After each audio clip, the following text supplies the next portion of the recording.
Rocco Pugliese, you are president of Pugliese Associates. For people who don't know you, what is it you do? Pugliese Associates, lobbying firm, what you call a contract lobbying firm. So we represent entities, organizations, universities, community college, entities before state government. So we advocate for those clients. So we do work like a lot of other lobbying firms. So it's legislative, regulatory work. We do a lot of appropriations work. We also have an office in the city of Philadelphia, so we do Philadelphia City Council work. We do state procurement work. We have one individual that does state procurement for a number of our clients that want to sell goods and services to the Commonwealth of Pennsylvania. So how long have you been in this line of work? 37 years. So you've been watching Harrisburg and all its machinations for that long? 37 long years. It's gone through a lot of changes. Well, from your perspective, as you watched this year's budget process unfold, what were your thoughts? Well, since this goes to the general public, and it's truly, the whole budget process needs to have in my humble opinion, a restart. In fact, the House Majority Leader has been, Dave Reed, has been talking about looking at the budget and trying to simplify the process because candidly, it's just not working the way it used to work. And it could be because there's a lot of individuals that believe that smaller government, which is great, that need to cut, which sounds good. The flip side is when you have mandated programs and you have federal dollars coming in to the Commonwealth, such as the Department of Human Services, which is probably a $25 billion agency. You know, that agency probably dwarfs all these, number of total state spend. So it's a very, very difficult exercise that is really taking a lot of air out of the room for other programs, other issues that need to be addressed. When was a time that it worked well in your estimation? I think when you look at the budget, you have to look at the whole general issue of the legislature, the general issue of how the legislature has changed. And we're just a microcosm of a issue that is really a major issue in DC, where it's difficult to get things done. So why has that happened? I think you have folks from the right and the left very rigid, and you have less moderates wanting to compromise. And we're a democracy, and so when you are a democracy, candidly, you have to compromise on things. And if you can't, and if you are very rigid in your position, and you have both sides very rigid, it's very difficult to have middle ground, to accomplish a middle ground solution. And I believe that has really occurred not only in Harrisburg, but probably throughout the United States and in Washington, D.C. Is there a cure for that? Is there a cure? One of the things, and I'm not sure this is a cure, but Senator John Eichelberger put in a bill, I think it's Senate Bill 867, which establishes a limited constitutional convention to look at specified items to review in terms of the General Assembly, to review in terms of the executive branch and the judicial branch. I don't know when the last time we had a constitutional convention. It could have been mid to latter part of the 1960s. So I think where Senator Eichelberger is looking to do, and others who have co-sponsored, is to have a review of how we operate state government. And I think it's a time that needs, I think we need as a state to really review how state government works for the 12 million plus citizens of this Commonwealth. A couple of things you hear brought up when people talk about a constitutional convention is the size of the legislature, gerrymandering, the role of the lieutenant governor. Any of those leap out as things that really need attention? Well, I think there's a court case on gerrymandering. I think it's going to be early December. The whole issue of redistricting, the whole reapportionment process that goes on every 10 years, there's always winners and losers. What has occurred in terms of reapportionment is that you have safe districts now. Safe Republican districts, relatively speaking, as in compared to previous years, and safe Democrat districts. So what happens now? So what has occurred is when legislators had to look at the general election as their primary focus, they're now looking at the primary. So they're getting opposed. If there's going to be opposition, there may be some opposition in the general, but the real strength of the opposition will probably focus in the primary because of how they have changed the districts to make them fairly safe for the incumbent. Is that what makes people more entrenched in their opinions once they Yes, get elected? Absolutely. And I think, I really believe that what has occurred are less moderates in the General Assembly. You really don't have that strong moderate view, whether you're a Democrat or a Republican. You can't operate and govern where there's such rigidity of issues of your position, where compromise is a bad word, and that's really a shame, because our democratic principles, from our founding fathers, was about compromise. The other one is the size of the legislature. Would that make a significant effect on the way things operate if it was smaller? There are many thoughts. I mean, the former speaker, Sam Smith, put in legislation. I think it got reported out of committee, may have passed the House, of reducing the size of the House of Representatives. And I may have also reduced the size of the state Senate. There are a number of individuals that believe that there should be maybe looking at, as a forward thought process, of a reduction of the size of the General Assembly. We have 253 members of the General Assembly. And so maybe reduce the size, maybe look at a part-time legislature, and to really look at those types of ideas, and that getting back to Senator Eichelberger's thought of let's truly review how government operates for its citizens, and let's look at the General Assembly. And then you talk about the lieutenant governor. Do we really need a lieutenant governor? Do we need a lieutenant governor that is maybe the way it is now, where you run independently in the primary, and then that winner is now partnered with the winner of the gubernatorial primary election? There are thoughts that need to be discussed, and in an open fashion, to look at how we move forward as a Commonwealth of Pennsylvania.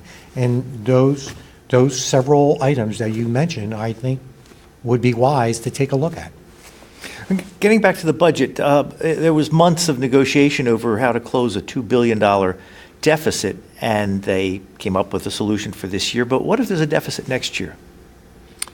Well, For our viewers, you may want to Google PAIFO, and that's Pennsylvania Independent Fiscal Office. And the IFO claims that there will be a slight surplus at the end of 17-18. That goes upon certain projections. Gaming as one.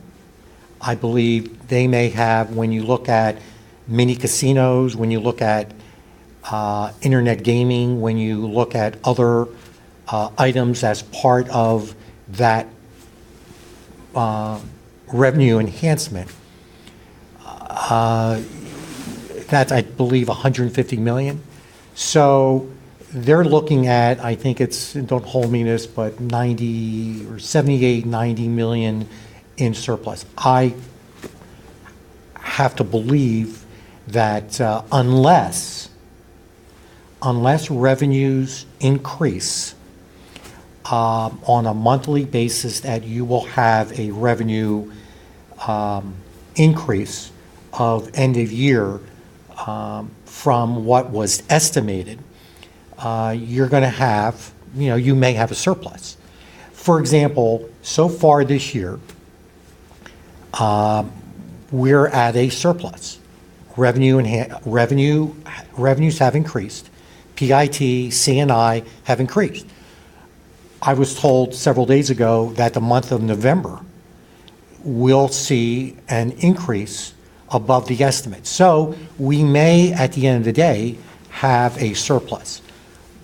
But I don't believe those projections on gaming and other projections will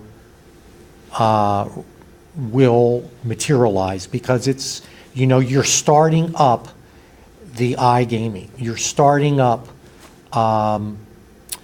mini casinos.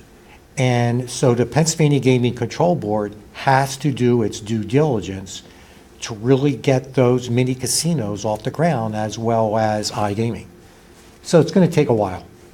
Do you think Pennsylvania's kind of in a box with the budget, and if there are deficits in the future, if you raise taxes, you hurt business and lose jobs. If you don't raise taxes, you hurt the credit rating, and deficits keep going up?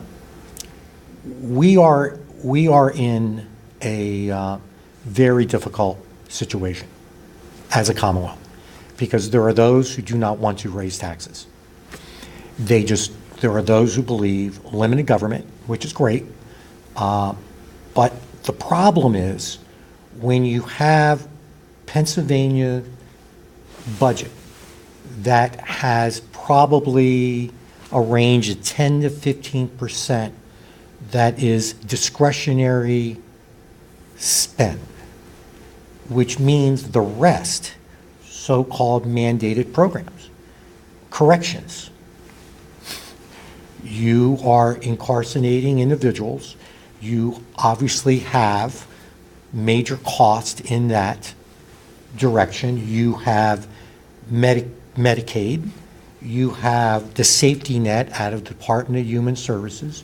You have the issue of nursing homes, uncompensated care for hospitals that somehow have to get reimbursed for that uncompensated care.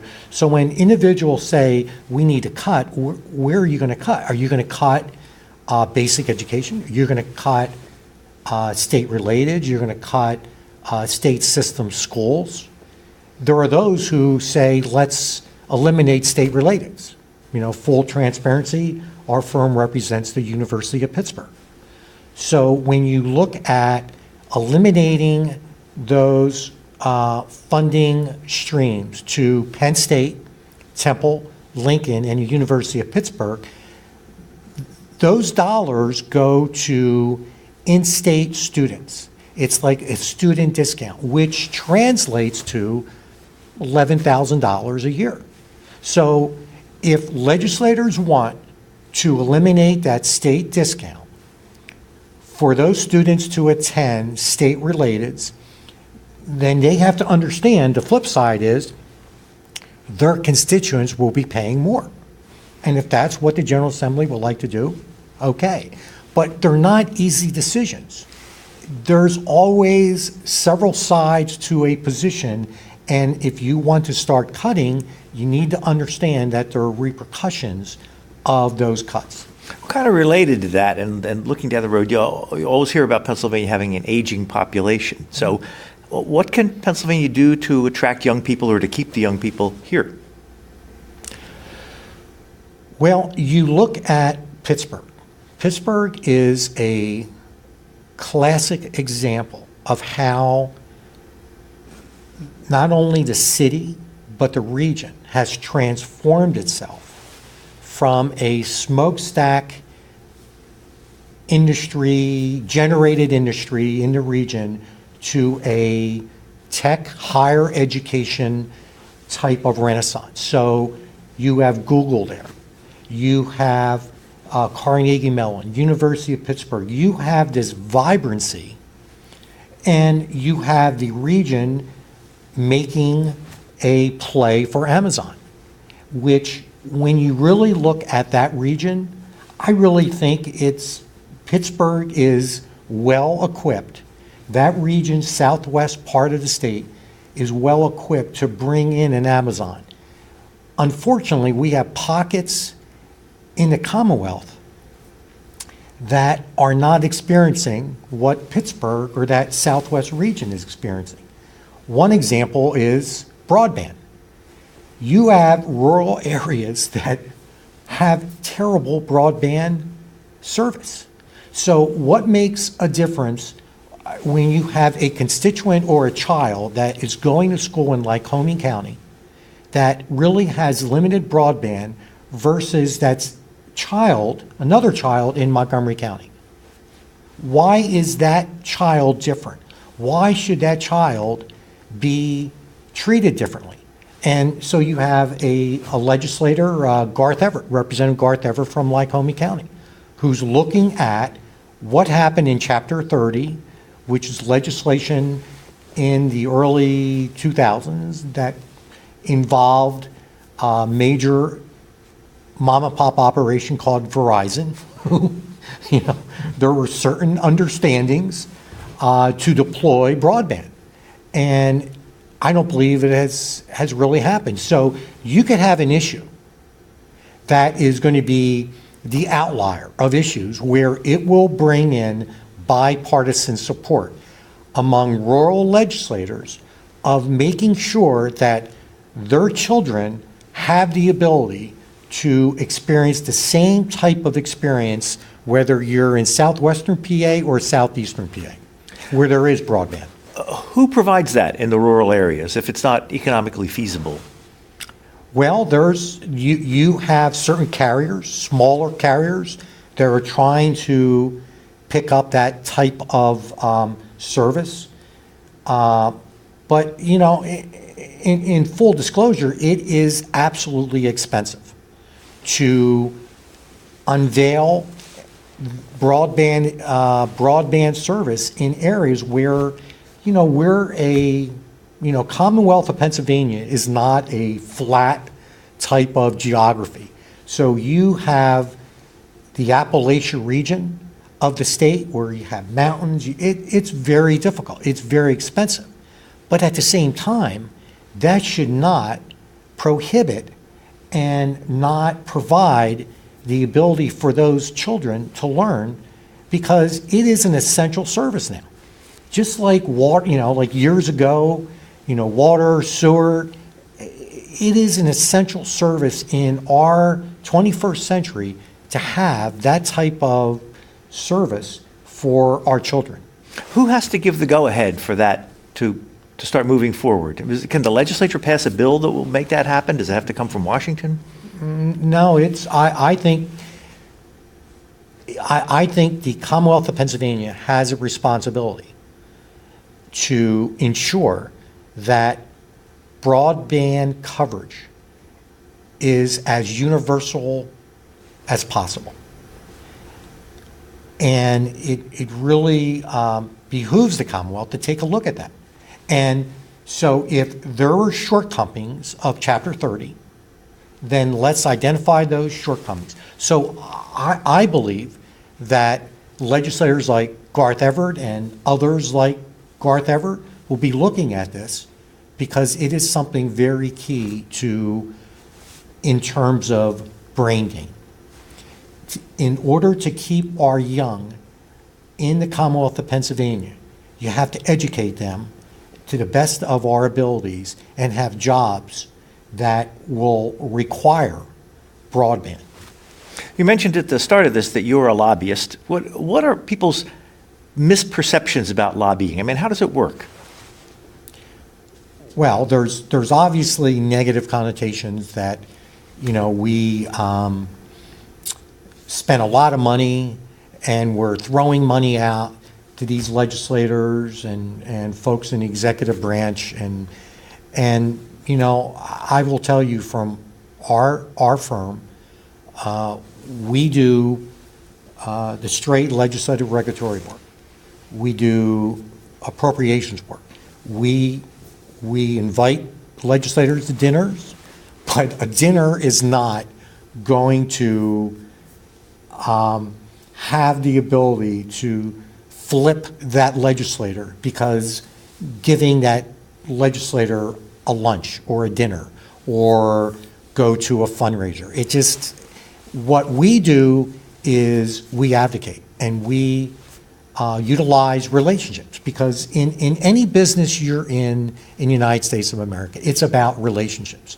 So we have relationships, other folks have relationships, but what we do not do, which has changed, when you ask the question, what has changed in the legislature, General Assembly, what has changed from a lobbying perspective is you have several firms that also do campaign work along with lobbying, which, is illegal. I don't think. Do you do any of that? No, because it's really strange when you are working for an individual that wants to be in the General Assembly, wants to be a House member, wants to be a state senator, and then that person is successful. And that person now is a legislator, and that same individual that helped that person get in the General Assembly is now lobbying that individual for his or her clients. I just don't think that's ethical. We only have a couple minutes left. What are some of the other things that are high on your priority list right now? Well, since the budget really took a lot of time of the General Assembly to deal and finally reach a resolution, there are things such as RCAP. RCAP is a grant program that helps nonprofits to renovate, to build, and there's a job qualification that needs to be accomplished in order to receive a grant. We are working on this issue, for a number of clients. Then there's another issue called spot assessment.